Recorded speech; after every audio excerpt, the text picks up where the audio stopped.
Assalamualaikum warahmatullahi wabarakatuh. Selamat malam ya para pejuang cuan dan pejuang sangkutors.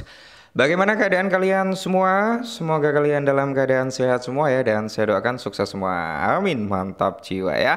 Dan tetap ya kawan-kawan ya, secangkir kopi harus selalu ada buat menemani kesempatan di malam hari ini.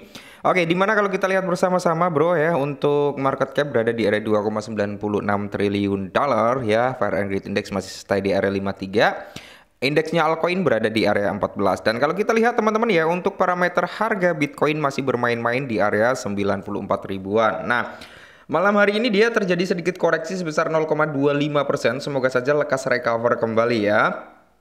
Dan kalau kita lihat untuk Ethereum, terus di sini ada XRP ini koreksi kalau Ethereum mencoba untuk rebound kembali.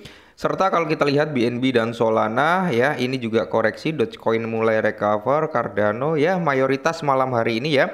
Sekitar 80%-an keadaan daripada sektor altcoin itu mengalami penurunan. Nah, kali ini teman-teman nih ada big news nih buat kalian semua, ada good news atau hot news lah ya buat para komunitas XRP ya. Welcome Brasil. Oke, mantap jiwa ya. Ada apa sebenarnya? Kita langsung gas ke informasinya.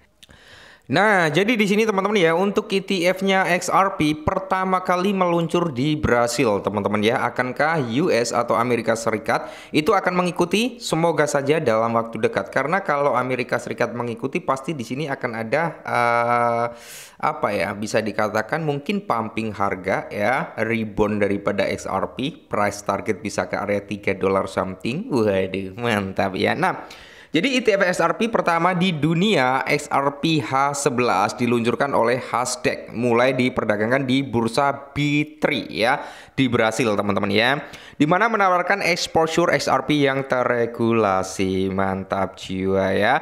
Terus kalau kita lihat ETF XRP pertama di dunia akan mulai diperdagangkan hari Jumat ini teman-teman ya di B3 bursa saham Brasil. Dana tersebut diluncurkan oleh pengelola aset kripto Hasdaq ya, berarti kemarin teman-teman ya, dan dikelola oleh Genial Investimentos. Nah, dana tersebut akan diperdagangkan dengan kode saham XRP H11 dan akan mengikuti indeks harga referensi XRP di Nasdaq. Mantap jiwa ya. Nah, sebenarnya untuk negara-negara itu udah mulai apa ya, melirik daripada XRP. Cuman ini nanti yang akan memicu ledakan cukup gede teman-teman ya. Itu yang berbasis di Amerika Serikat. Kita tinggal menunggu ya kan hasil keputusan SEC nanti. Semisal SEC nih udah ya kita clear gitu kan. SEC mengatakan kita clear, nggak ada urusan lagi dengan Ripple ya, udah bebas dari masalah, dia bukan sekuritas dan sebagainya gitu teman-teman ya. Maka tidak menutup kemungkinan mungkin seperti BlackRock itu juga akan bisa mengajukan ETF-nya XRP teman-teman ya. Nah, di mana perkembangan ini merupakan tonggak penting bagi aset kripto Ripple ya. Jadi mata uang kripto terbesar keempat berdasarkan kapitalisasi pasar, khususnya peluncuran ini terjadi di Brasil, bukan di Amerika Serikat. Amerika Serikat adalah tempat kantor pusat Ripple dan tempat beberapa manajer aset telah mengajukan aplikasi untuk produk serupa ke SEC. Cuman SEC belum ngasih tanggapan juga ya teman-teman ya. Nah, jadi ETF XRP pertama meluncur di Brasil, teman-teman. Oke, jadi kalau kita lihat XRP yang baru diluncurkan di Brasil diperdagangkan dengan kode XRP H1. ETF ini bertujuan untuk memberi investor paparan terhadap pergerakan mata uang kripto melalui produk yang diperdagangkan di bursa yang terregulasi. Menurut Hasdaq, dana tersebut akan investasikan ya sedikitnya 95% asetnya dalam aset tersebut melalui berbagai cara. Nah, pendekatan investasi ini mencangkup pembelian langsung mata uang kripto ya. Selain itu, pendekatan ini mencangkup investasi tidak langsung melalui produk keuangan lain, kontrak berjangka yang dirancang untuk mereplikasi profitabilitas indeks yang mendasarinya. Nah, dan instrumen ya investasi lain yang mencerminkan indeks harga acuan Nasdaq bro ya.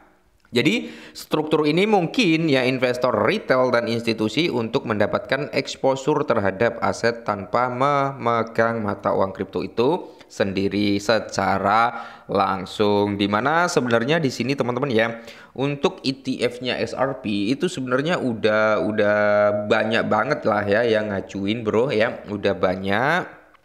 Dan selain itu teman-teman yang perlu kita ketahui adalah di mana Prosser Trust ya itu juga menawarkan penawaran umum ETF XRP yang dijadwalkan pada tanggal 30 April 2025. Masa depan yang sulit. Oke, sulit apa? Sulit untuk di-skip gitu kan. Oke. Jadi di sini teman-teman ya, ini ya kalau kita lihat untuk beberapa ETF yang udah diajukan nih kalian bisa lihat sendirilah ya. ETF daripada XRP ETF Filling with the SEC. Nah, di mana di sini ada Bitwiz teman-teman ya, dan ada Canary Capital ini nomor 2. Ada 21 Source teman-teman ya, ada Wisdom Tree dan ada ProSource, Grayscale, CoinShare, dan di sini ada Volatility Source dan ada Frankly Templeton ya, dan ada Hansdeck ya teman-teman ya. Hansdeck ini udah meluncurkan kemarin Jumat bro ya, ini yang di Brasil kalau nggak salah. Terus ada Teucrium. Nah totalnya itu ada 11 11 entitas besar lah ya yang udah ngajuin untuk produknya ETF XRP. Nah, jadi di Bitwiz ini adalah Bitwiz XRP ETF, ada Canary Capital XRP ETF, ada 21 Core XRP Trust ya teman-teman ya. Nah, ini adalah kalau kita lihat dari AUM-nya US dollarnya ada 50 billion, 200 juta, 7 billion teman-teman ya. Tertinggi itu ada di sekitar 1,5 triliun. Wow, mantap jiwa. Ini dari Franklin Templeton teman-teman ya. Oke. Nah, jadi di sini teman-teman ada isu lah ya, baru isu breaking news ya teman-teman, di mana BlackRock itu juga mengajukan aplikasi ETF-nya XRP pertama dengan SEC Gulf setelah kasus Ripple dibatalkan. Nah, SEC diperdagangkan, jadi diperkirakan nih akan mengakuinya pada akhir minggu depan. Mungkinkah? Kemungkinan besar teman-teman ya mereka akan melakukan, atau menurut Paul Agnew, SEC akan mempercepat proses dengan cara apapun yang diperlukan pejabat SEC ya. Semoga saja benar ya, semoga saja benar BlackRock itu ngajuin ETF-nya untuk XRP bro ya. Mantap. Dan mungkin ini sedikit informasi tentang XRP kali ini ya. Semoga saja teman-teman dalam waktu dekat ada kabar lebih bagus lagi, di mana US itu menerima untuk peluncuran ETF XRP. Karena kalau US itu SEC itu udah nge-proven gitu teman-teman, maka di sini tinggal 10 entitas besar nih yang udah nyata-nyata ngajuin ETF-nya XRP ya. Kalau ada backlog berarti BlackRock ya. Jadi totalnya nanti akan ada 12 bro ya. Mungkin bisa lebih banyak lagi gitu kan. Kalau dalam waktu dekat bisa ter-approval, mungkin akan ada volatilitas harga untuk XRP. Cuman sedikit saran aja lah ya, kita tidak boleh terlalu tamak, yang penting profit, kita taking profit. Yang penting jangan 100% bro ya. Oke, mungkin ini dulu, semoga bermanfaat, tetap semangat dan salam cuan.